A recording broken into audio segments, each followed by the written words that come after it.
நண்பர்கள் அனைவருக்கும் வணக்கம். இந்த வீடியோவில் நம்ம என்ன கற்றுக்க போகிறோம் அப்படின்னு சொன்னால், ஸ்ப்ளிட் ஏசியில் பம்ப் டவுன் அப்படின்னு சொன்னாக்கா, இப்போ ஒரு கஸ்டமர் சொல்லுவாங்க, நாங்கள் வீடு காலி பண்ண போகிறோம், எங்களுக்கு இங்கே இருக்கிற ஏசி ஓப்பன் பண்ணி எங்களுக்கு ரிமூவ் பண்ணி கொடுங்க, நாங்கள் கொண்டுட்டு போய் நாங்கள் போகிற இடத்துல போய் செட் பண்ணிக்க போகிறோம் அப்படின்னு அவங்க சொல்லுவாங்க. அதுக்காக நம்ம என்ன செய்யணுன்னாக்கா, இன்டோர் அவுட்டோர் தனித்தனியாக அவங்களுக்கு நம்ம பிரித்து கொடுக்கணும். இப்போ அவங்க யூஸ் பண்ணிகிட்டு இருப்பாங்க. இப்போ கேஸ் பார்த்திங்கனாக்கா இன்டோருக்கும் அவுட்டோருக்கும் சர்க்குலேஷனில் இருக்கும்.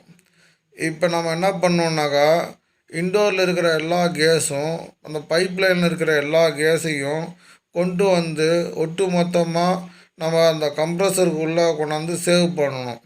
அதுக்கு பேர் தான் பம்ப் டவுன். உங்களுக்கு எங்கிட்ட வீடியோவாக காட்டுறதுக்கு எங்கிட்ட ஏசி நான் அந்த ஒர்க்கு பண்ணலை. அதனால் ஒரு இமேஜ் வச்சு உங்களுக்கு விளக்கம் சொல்கிறேன். இதை கவனமாக ஸ்கிப் பண்ணாமல் பாருங்கள்.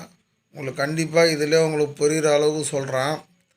இப்போ ஒரு பம்ப் டவுன் பண்ணணும் அப்படின்னா அதுக்கு மேக்ஸிமம் என்னென்ன தேவை அப்படின்னு பார்த்தீங்கன்னாக்கா, ஒரு கேஜி தேவை. அதேமாரி எல் அலன் கீ அப்படின்னு சொல்லுவாங்க. அந்த மூலையில் போட்டிருக்கோம் பாருங்கள், அது எள்ளு மாதிரி இருக்கும். அதுக்கு நம்பர் பார்த்திங்கன்னா மேக்ஸிமம் எல்ஜிலலாம் பார்த்தாக்கா 4ஆம் நம்பர் செட் ஆகுது.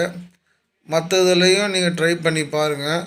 4 செட் ஆச்சுன்னா 4 போடலாம். இல்லை அதுக்கு அடுத்த நம்பர் ஏதாவது செட் ஆகுதுன்னாக்கா நீங்கள் அலன்கியை இது மாதிரி செட்டாக வாங்கி வச்சுக்கணும். எந்த அளவு நமக்கு செட் ஆகுதோ அந்த நம்ம பயன்படுத்துகிற மாதிரி இருக்கும். சரிங்களா? இப்போ இந்த நீல கலரில் 1ன்னு போட்டிருக்கேன், அடுத்து நீல கலரில் 2ன்னு போட்டிருக்கேன். அது என்னன்னு பார்த்தீங்கன்னாக்கா, அது ஒரு டம்மி நெட்டு போட்டிருக்காங்க. நீங்கள் போன உடனே அந்த டம்மி நெட்டை ஒரு அட்ஜஸ்டபிள் ஸ்பானர் வச்சு அதை கழட்டிடுங்க. சரிங்களா? அது கழட்டினதுக்கப்புறம் அதுக்கு நடுவில் பார்த்தீங்கன்னா இந்த எல் அலனிக்கு சாவி போடுற மாதிரி ஒரு ஹோல்ஸ் இருக்கும். அதை வச்சு தான் நம்ம பம்ப் டவுன் பண்ண போகிறோம். சரிங்களா? அடுத்தது ஒரு ஓஸ் எடுத்துக்கோங்க, அந்த கேஜியை ஜாயின் பண்ணிங்க. இப்போ ஏசி ஆன் பண்ணிக்கிங்க.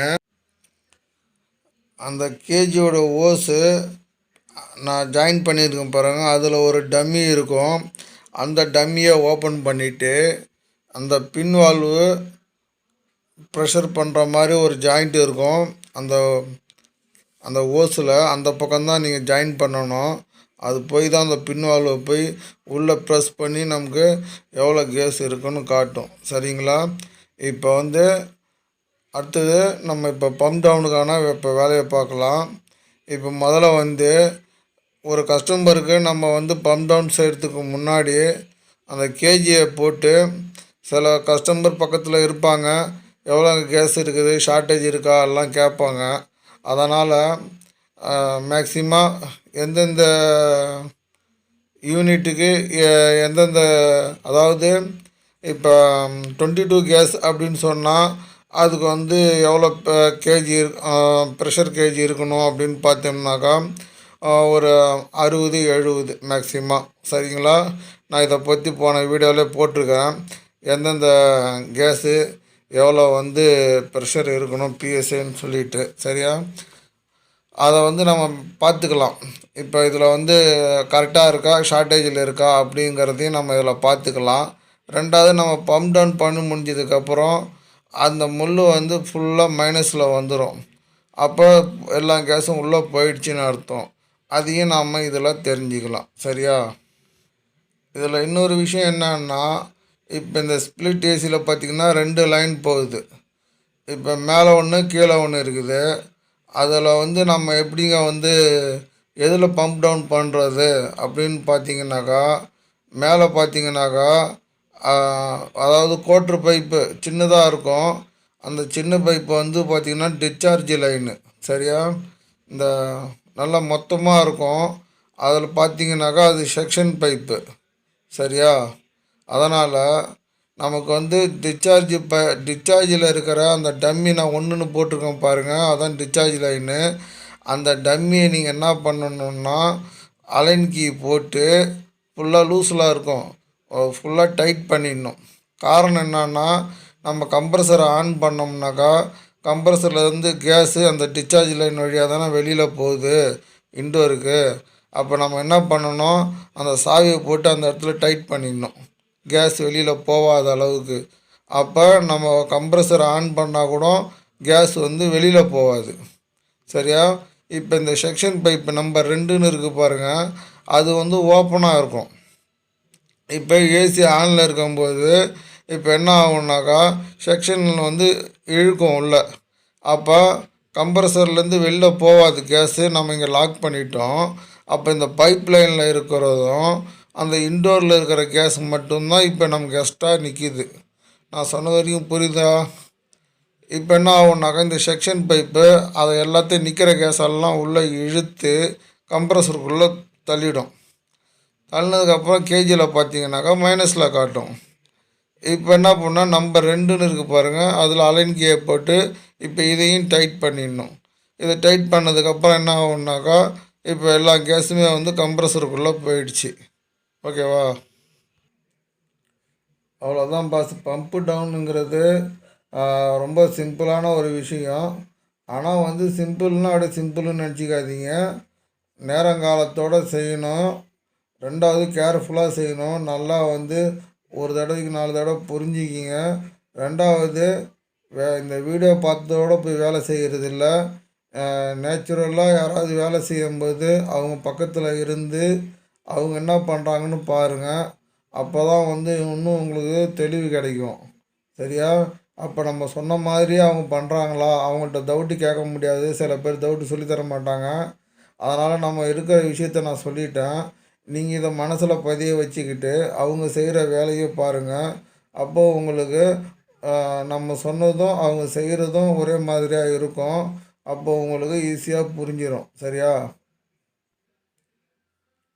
இதில் யாருக்கெல்லாம் புரிஞ்சுது யாருக்கெல்லாம் புரியல கமெண்டில் சொல்லுங்கள்.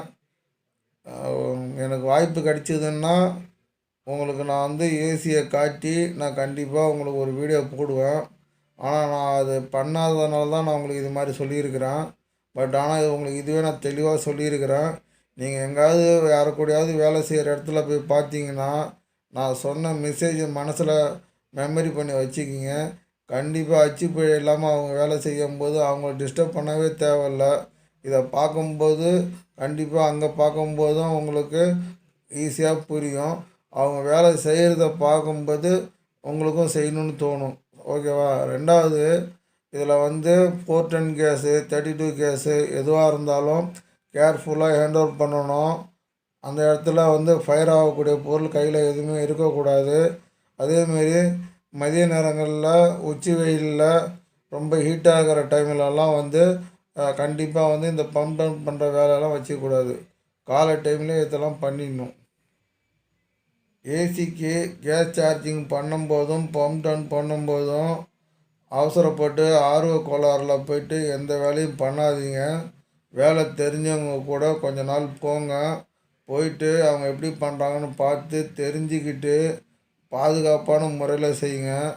அதாவது தலைக்கவசம் உயிர்கவசங்கிற மாதிரி நமக்கு வந்து நம்ம ஏசியில் வந்து நம்ம ஒரு வேலை செய்கிறோன்னா நமக்கு உயிர் தான் நமக்கு வந்து கவசம். என்ன அதை பாதுகாத்துக்கணும். நம்மளை நம்பி குடும்பங்கள் இருக்குது. அதனால் அலட்சியப்படுத்த வேண்டாம். நிறைய தகவல்கள்லாம் வருது. அதெல்லாம் பார்க்கும்போது மனசுக்கு ரொம்ப பதட்டமாக இருக்குது. என்ன அதனால் வந்து இதுதான் ஈஸி தான் அப்படின்னு நினைக்காதீங்க. அதாவது புரிஞ்சிக்கிட்டா வேலை ஈஸி தான். புரிஞ்சிக்காமல் நம்ம செய்யும்போது தான் நமக்கு அது ஆபத்தாக வந்து முடியுது. சரிங்களா? நீங்கள் எல்லாமே வந்து ஏசி டெக்னீஷியனாக இருக்கிறவங்க எல்லாமே வந்து ஒரு சிறந்த அறிவாளி தான்.